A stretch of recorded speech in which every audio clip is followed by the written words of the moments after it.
So for today's video, in-invite tayo ng Teach Mint. Yeah, si Teach Mint Experience. An exclusive invitation kung saan the world's first AI powered enabled sa digital board. So tara, pasok tayo sa loob.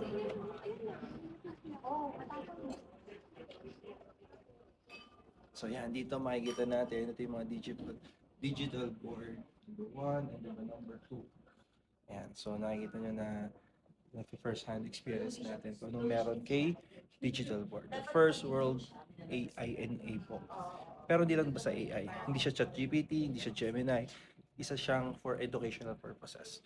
So, meron siyang tinatawag na Edu AI for the teachers. At the same time, Guide AI for the students. So, baka nagtataka mga students, baka maging tamad yung mga estudyante niyan. No. Kasi si Guide AI is just your tutor, your virtual tutor, kung saan ginaguide ka niya doon sa lessons. Pero hindi niya ibibigay sa iyo yung pinakasagot. At hindi ka rin maliligaw, hindi ka tulad ng mga existing AI, general yung mapaprompt mo. Out of the topic yung subject. Dito, kay Guide AI, ang ipaprompt mo lang sa kanya or yung ibibigay niyang guidance is related lang doon sa subject ng topic.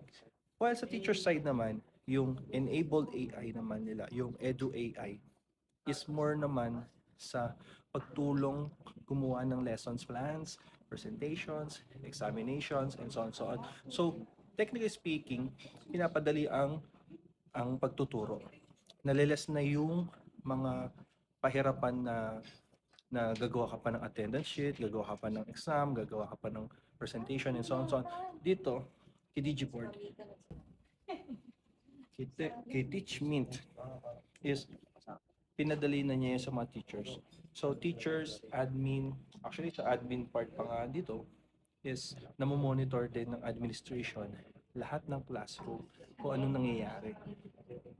For me, kung yung as a parent, as a tech person, kung ganito yung school ng anak ko, recommended. Big check.